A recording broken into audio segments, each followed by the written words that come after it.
होली का टाइम हो और घर पर गुजिया ना बनाएं तो ऐसा तो हो ही नहीं सकता। आप एक बार मेरा तरीका ट्राई करके देखना, आपकी सारी दिक्कतें सॉल्व हो जाएंगी। आज मेरी किचन में बन रही हैं दो तरीके की गुजिया, एक ड्राई गुजिया, एक सिरप वाली गुजिया।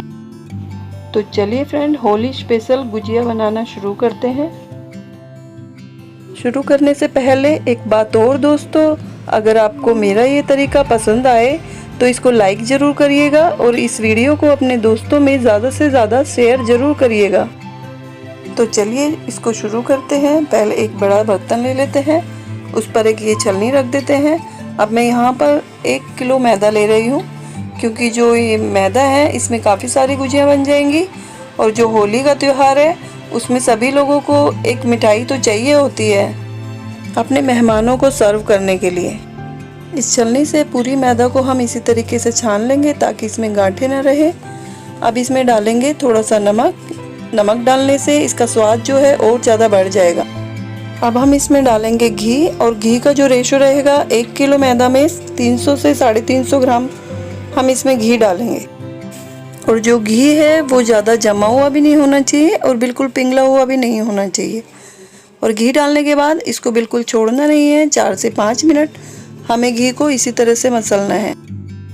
अब आप देखेंगे जो घी है ये चारों तरफ से आटे में मिक्स हो गया है। अब एक हाथ में आप ये गुठली बनाकर देखेंगे, अगर आसानी से ये गुठली बनती है तो इसका मतलब आपका जो आटा है बिल्कुल सही गूंदा हुआ है। तो चलिए अब इस स्टेज पर हम यहाँ पर पानी को डालेंगे। यहाँ पर मैं 1 कप पानी ले रही हूँ और इसको थोड़ा थोड़ा करके डालना है, एकदम से सारा नहीं डालना है। थोड़ा थोड़ा पानी डालते जाएंगे और हाथ से गूंदते जाएंगे। और इसको ज़्यादा लूज आटा नहीं गूंदना है, जैसा हम पूरी का आटा गूंदते हैं थोड़ा टाइट वाला, उसी तरीके का आटा हम यहाँ पर गूंदेंगे। अब आप देखेंगे कि जो मेरा आटा है ये पूरी तरह से गूंद गया है। देखो ये जो आटा है ये कितना टाइट है, जैसे हम पूरी का आटा लगाते हैं ना टाइट, उसी तरह से। तो चलिए अब इस आटे को हम ढककर आधा घंटा रेस्ट के लिए छोड़ देते हैं। चलिए अब हम चलते हैं कढ़ाई में स्टफिंग के लिए जो हम मसाला तैयार करने वाले हैं। कढ़ाई में हम 2 चम्मच घी डालेंगे और जो ये बादाम है हम इसमें साबुत ही डालेंगे, तोड़कर नहीं डालेंगे, क्योंकि जो साबुत बादाम होते हैं वो घी को ख़राब कर देते हैं। इस बादाम को अब थोड़ा सा हम रोस्ट करेंगे और जो ये प्रोसेस है ये बहुत ही जल्दी होता है। बस थोड़ा सा भूनने के बाद में हम इन बादाम को निकाल लेंगे। बादाम को निकालने के बाद हम इसी घी को यूज़ करेंगे। इसी घी में हम डेसिकेटेड कोकोनट है, इसको हम सुनहरा होने तक थोड़ा सा भून लेंगे। नारियल को इस तरीके से भूनने से जो हमारी गुजिया का टेस्ट है वो और ज़्यादा बढ़ जाएगा और खुशबू भी अच्छी आएगी। इनको भूनने के बाद में अब हम इसको निकाल लेंगे। तो चलिए इसी कढ़ाई में अब मैं सूजी को भून लेती हूँ। और जो ये मेरी सूजी है, यहाँ पर मैं 2 कप सूजी ले रही हूँ। सूजी को आपको उसी तरीके से भूनना है जैसे कि हम हलवे के लिए भूनते हैं, ताकि जो सूजी है हमारी कच्ची ना रहे। सूजी को ऐसे ही लगातार चलाते हुए भूनना है ताकि ये कहीं से भी लग ना जाए। अब आप देखेंगे जो सूजी का कलर है ये बिल्कुल से चेंज हो गया है, इसका मतलब सूजी जो है मेरी भून के तैयार हो गई है। तो चलिए सूजी को भी हम पूरी तरीके से निकाल देते हैं। और जो ये मसाले हम भून रहे हैं ये इनको हम ठंडा होने के लिए एक अलग अलग प्लेट में निकाल कर रख लेंगे, कि जो हम स्टफिंग बनाएंगे वो थोड़ी ठंडी ही होनी चाहिए। तो चलिए वापस से इसी कढ़ाई में हम मावा को भी भून लेते हैं। और जो मैं यहाँ पर मावा ले रही हूँ ये मैं 500 ग्राम मावा ले रही हूँ। मेरा जो ये मावा है ये मार्केट का मावा है और ये थोड़ा सा टाइट है, क्योंकि मैंने जो ये मावा था फ्रिज में रखा हुआ था, इसीलिए इसको थोड़ा तोड़ तोड़ के क्रम्बल करके डालना है। और जो ये मावा है हम इसको ऐसे दबा दबा के भूनेंगे, जो सारी गुठलियाँ हैं वो पूरी तरह से मेल्ट हो जानी चाहिए। गुठलियाँ तोड़ने के बाद ये जल्दी से मेल्ट हो जाएगा। अब आप देखेंगे जो मेरा मावा है ये भुन गया है, ये ड्राई भी हो गया है और इसका कलर भी चेंज हो गया है। अब यहाँ पर इसी स्टेज पर मैं किशमिश डाल दूंगी। अपनी गुजिया बनाने में जो सामान मैं यूज़ कर रही हूँ उस सभी सामान की लिस्ट मैं अपने डिस्क्रिप्शन बॉक्स में डाल दूंगी, आप वहां से ज़रूर चेक कर लेना। तो चलिए किशमिश को मिक्स करने के बाद अब यहाँ पर मैं थोड़ा सा इलायची पाउडर डाल देती हूँ। एक बार और मिक्स करने के बाद ये जो मावा है हम इसको प्लेट में निकाल कर ठंडा होने के लिए रख देंगे। और जो मावा है इसको थोड़ा सा फैला के रखें ताकि जो ये मावा है जल्दी से ठंडा हो जाए। ये होनी चाहिए ताकि हमारी चीनी मेल्ट ना हो। ये जो सारा प्रोसेस है हम एक ही कढ़ाई में करेंगे, इससे हमारे बर्तन भी ज़्यादा नहीं होंगे। तो चलिए इसी कढ़ाई में हम यहाँ पर 3 कप चीनी ले लेते हैं। और जो मैं यहाँ पर कप इस्तेमाल कर रही हूँ ये मेरा 250 ग्राम का कप है और एक ही कप को यहाँ पर मेज़रमेंट के लिए इस्तेमाल करेंगे। अब इसी कप से मैं यहाँ पर 2 कप पानी डाल दे रही हूँ। पानी डालने के बाद हम इस शुगर सिरप को अच्छे से उबाल लगाएंगे। यहाँ पर हमें 1 या 2 तार की चाशनी नहीं बनानी है, इसे बस थोड़ा गाढ़ा चिपचिपा ही बनाना है। अब आप यहाँ पर देखेंगे कि ये थोड़ा सा चिपचिपा हो गया है। तो चलिए इस सिरप को अब हम ढक कर साइड रख देंगे। अब स्टफिंग के लिए सारा सामान को मिक्स करेंगे। यहाँ पर देखिए जो मेरा मावा है ये पूरी तरीके से ठंडा हो गया है। यहाँ पर मैं एक बड़ा सा बर्तन लूँगी और जो ये सूजी है यहाँ पर मैं इसको पहले डाल दूँगी। पूरी सूजी को हम यहाँ पर निकाल लेंगे और इसके बाद जो है ये डेसिकेटेड कोकोनट है हमारा, इसको भी इसमें निकाल देंगे और ये मावा है इसको भी निकाल देंगे। यहाँ पर मैंने बादाम को भी चॉप करके डाल दिया था, वो क्लिप मेरा कैमरा कैप्चर नहीं कर पाया। यहाँ पर आप अपने मनपसंद कोई भी ड्राई फ्रूट्स ऐड कर सकते हैं। तो चलिए हम इसी कप से अब यहाँ पर 2.5 कप शुगर पाउडर डाल देते हैं। मैं यहाँ पर उसी कप का इस्तेमाल कर रही हूँ जो मैंने पहले किया था। सारे मसालों को हम अच्छी तरह से मिक्स कर लेते हैं हाथ से। इसको अच्छे से मिक्स करना है कि ये सारे तरफ से एक जैसा हो जाए। चलिए हमारी जो ये स्टफिंग है ये बनके तैयार हो गई है। अब हम अपने आटे की तरफ चलते हैं। यहाँ पर आटे ने आधे घंटे का रेस्ट ले लिया है। अब आप देखेंगे जो ये आटा है काफ़ी मुलायम हो गया है। इसमें हम थोड़ा सा और इसको मुलायम कर लेंगे हाथ मारकर। बस यहाँ पर आप ध्यान रखेंगे कि जो ये आपका आटा है ये ज़्यादा लूज़ ना हो, ये उतना ही टाइट होना चाहिए जितने कि हम पूरी आसानी से बेल सकें। अब हम इसके पेड़े तोड़ लेंगे और गोल गोल लोइयाँ बना लेंगे ताकि हम एक साथ कई सारी गुजियाँ इकट्ठी बना सकें।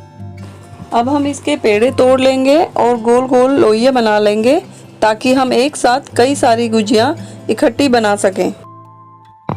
ये प्रोसेस जो होता है थोड़ा मेहनत वाला होता है क्योंकि जो मैदा है मेरी वो पूरी 1 किलो की है। तो चलिए पेड़े बनाने के बाद हम यहाँ पर अपनी पूरियों को बेल लेंगे और जो पूरी की थिकनेस होगी वो देखिए आपको इसी तरीके से रखना है। इसमें थोड़ी सी जो पूरी होती है थोड़ी मोटी ही होती है क्योंकि शुगर सिरप वाली जो गुजिया होती है उसका कवर थोड़ा मोटा ही होता है। अगर हम इसको पतला बेलेंगे तो जो ये हमारी पूरियाँ हैं ये थोड़ी सी नरम पड़ जाएंगी। अब आप देखेंगे कि जो ये गुजिया के फ्रेम है मैं इन्हीं सांचों से यहाँ पर गुजिया को बनाऊंगी। आप इन फ्रेम को कहीं से भी परचेज कर सकते हैं, लोकल मार्केट में ये बड़ी आसानी से मिल जाते हैं। तो चलिए इस फ्रेम पर मैं एक पूरी सेट करके रखूँगी और यहाँ पर मैं लगभग 2 चम्मच स्टफिंग यहाँ पर मैं भर दूँगी। स्टफिंग को ना तो हमें बिल्कुल ज़्यादा भरना है ना बिल्कुल कम भरना है, उसको बस उतना ही भरना है कि ये आसानी से बंद हो जाए। और जो ये किनारी है यहाँ पर मैं थोड़ा सा पानी लगा दूँगी ताकि जो स्टफिंग है ये आसानी से चिपक जाए। अब आप देखेंगे कि चारों तरफ से मैंने इसको गीला पूरे तरीके से कर लिया है। धीरे धीरे से इसको बंद करेंगे और ये जो मसाला है किनारे पे नहीं आना चाहिए। आप देखेंगे कितनी आसानी से ये बंद हो गया है। और हाँ, इसमें जो स्टफिंग है वो बिल्कुल ज़्यादा भी नहीं भरेंगे क्योंकि जो सूजी है वो हमारी अंदर फूलती भी है। तो चलिए किनारे से हम एक्स्ट्रा डो को निकाल देंगे। अब इसको हल्का सा प्रेस करना है। अब आप देखेंगे कितनी अच्छी शेप गुजिया की निकल कर आ गई है। देखिए है ना, बिल्कुल चारों तरफ से बंद भी है। अगर आपको लगे कि ये कहीं से खुली रह गई है तो आप उसको वहीं पर दबा देना अच्छे तरह से। तो चलिए इस फ्रेम में अब मैं एक एक करके अपनी सारी गुजिया को तैयार कर लेती हूँ। और ये गुजिया जो मैं बनाती जा रही हूँ वो मैं एक कपड़े में रखती जा रही हूँ। यहाँ पर कोई भी हम साफ़ सुथरा एक कपड़ा ले लेंगे और इनको सारा इकट्ठा बनाकर बाद में हम लास्ट में ढक कर रख देंगे ताकि जो ये हमारी गुजिया हैं इनको हवा ना लगे और ये सूखे ना। तो चलिए ये जो एक गुजिया है यहाँ पर मैं आपको हाथ से बना के दिखा रही हूँ। यहाँ पर मैं एक पूरी में बीच में 2 चम्मच स्टफिंग रख के साइड में पानी लगा के अब आप उसी तरीके से बंद करेंगे जैसे हमने फ्रेम में बंद किया था, और इसको अच्छे से प्रेस करके चारों तरफ से दबा देना है। जो मार्केट में जो गुजिया होती है ना हमारी, वो इसी तरीके से बनी होती है, वो कोई फ्रेम में नहीं बनी होती है, वो इसी स्टाइल से बनाते हैं। अच्छी तरह से दबाने के बाद यहाँ पर मैं कोने से शुरू करूँगी, नीचे की तरफ से। यहाँ पर इसको दबाते जाएंगे अंगूठे से और मोड़ते जाएंगे। बस यहाँ पर क्या होगा कि 1 या 2 गुजिया हमारी थोड़ी सी ख़राब बनेंगी, लेकिन बाद में अच्छी तरीके से जल्दी बन जाएंगी।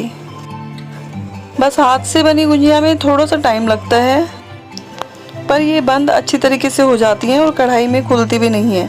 अब आप देखेंगे ये इसी तरीके से गुजिया मैंने बनाई है जिस तरह से मार्केट में मिलती है, लेकिन फ्रेम से जो है गुजिया सारी बन के तैयार जल्दी हो जाती हैं। अब आप देखिए मैंने यहाँ पे सारी इकट्ठी बना के रख ली हैं।